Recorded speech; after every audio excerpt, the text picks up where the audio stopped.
Pour bien commencer avec Access 2013, vous allez voir comment retrouver le programme, comment créer une nouvelle base de données et puis comment retrouver rapidement les bases de données que vous avez déjà créées. Donc tout d'abord, pour retrouver le programme, vous avez plusieurs possibilités. Je vais appuyer sur la touche Windows de mon clavier pour retrouver l'accueil de Windows 8. Ici, sur la droite, lorsque vous avez installé la suite Office 2013, vous pouvez retrouver les différents logiciels à cet endroit-ci.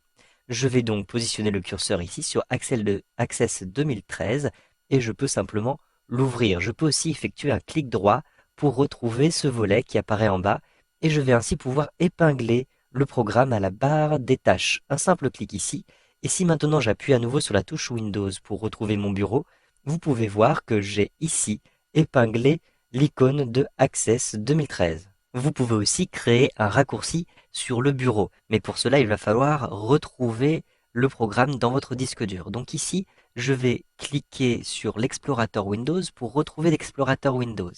Et ici, je vais avoir le contenu de mon ordinateur. Je clique sur ordinateur et je retrouve le disque dur. Je double-clique pour ouvrir le disque dur. Dans le disque dur, vous avez différents dossiers et notamment le dossier programme. Je vais donc double-cliquer ici sur le dossier programme. Puis, vous allez retrouver ici Microsoft Office. Je double-clique pour ouvrir Microsoft Office.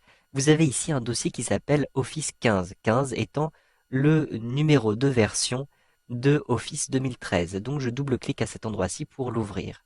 Vous avez, vous le voyez, un certain nombre de dossiers et vous avez notamment ici les différents programmes qui vous sont proposés. Donc vous le voyez, notamment ici Microsoft Access. Donc je vais créer un raccourci vers cette application-ci avec un clic droit. Je retrouve un menu contextuel. Je choisis envoyer vers, puis envoyer vers le bureau pour créer un raccourci. Un simple clic et vous le voyez, j'ai maintenant un raccourci vers Access à cet endroit-ci. Je peux fermer l'explorateur Windows en cliquant sur la petite croix rouge comme ceci. Je vais maintenant ouvrir Access simplement en double-cliquant sur cette petite icône. Au bout d'un instant, j'ai Access qui est ici ouvert. Vous avez les différentes bases de données récentes qui se trouvent à cet endroit-ci. Vous avez des modèles qui sont accessibles à cet endroit-ci. Pour créer une nouvelle base de données, cliquez simplement ici sur base de données de bureau vide, donc cette petite icône-ci, un simple clic. Vous allez maintenant nommer votre base de données. Donc je vais par exemple l'appeler commande parce que je vais faire une base de données avec mes commandes. Je vais choisir l'emplacement. Vous le voyez que par défaut, il va sauvegarder dans votre dossier d'utilisateur et dans le dossier document.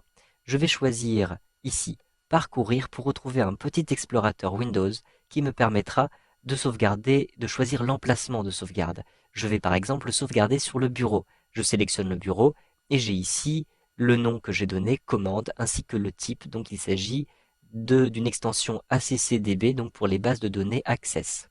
Ensuite, je clique sur OK. Et maintenant que j'ai choisi ces différents éléments, je clique sur Créer pour créer ma base de données.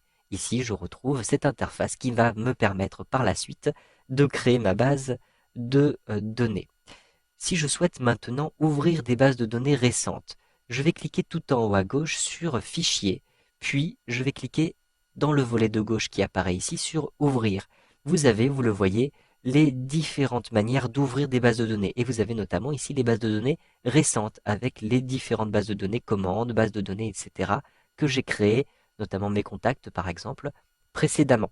Vous pouvez choisir différents emplacements pour ouvrir vos bases de données. Vous pouvez avoir des emplacements en ligne comme SharePoint ou SkyDrive et vous pouvez retrouver dans votre ordinateur. Je vais ici cliquer sur ordinateur. J'ai plusieurs dossiers, le dossier actif et les dossiers récents qui apparaissent ici. Je clique sur parcourir pour pouvoir retrouver l'explorateur Windows et j'ai par exemple ici mon bureau. Donc je vais double-cliquer sur le bureau, je retrouve ici la base de données qui est actuellement ouverte et j'ai un dossier qui s'appelle travail par exemple. Donc je double-clique sur le dossier travail et je retrouve un dossier base de données par exemple avec ici une base de données de commande.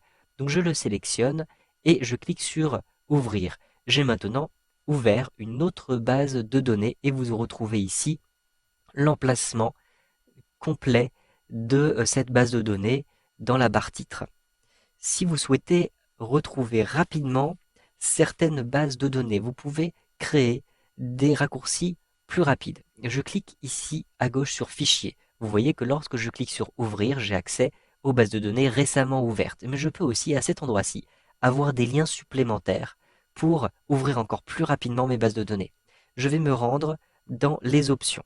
Lorsque je retrouve ici les options, j'ai ensuite les paramètres du client. Donc vous le voyez ici sur la gauche, paramètres du client.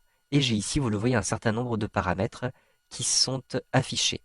Vous pouvez choisir ici le nombre de dossiers récents et le nombre de bases de données récentes. Pour l'instant, il y en a 25. Je peux en choisir par exemple 10. Je souhaite accéder rapidement à certaines bases de données récentes. Donc je vais cocher cette case aussi et je vais préciser le nombre, donc par exemple 4. Vous pouvez cliquer sur la petite flèche vers le haut pour augmenter ce chiffre et vous pouvez cliquer sur la petite flèche vers le bas pour réduire ce chiffre. Maintenant, je clique ici sur OK et si je retourne dans Fichier, l'onglet Fichier tout en haut à gauche, vous le voyez, j'ai des liens supplémentaires qui apparaissent. J'en ai choisi 4, c'est pourquoi j'ai 4 liens vers les bases de données récemment ouvertes. Vous savez donc maintenant comment créer une base de données et comment ouvrir des bases de données avec Access 2013.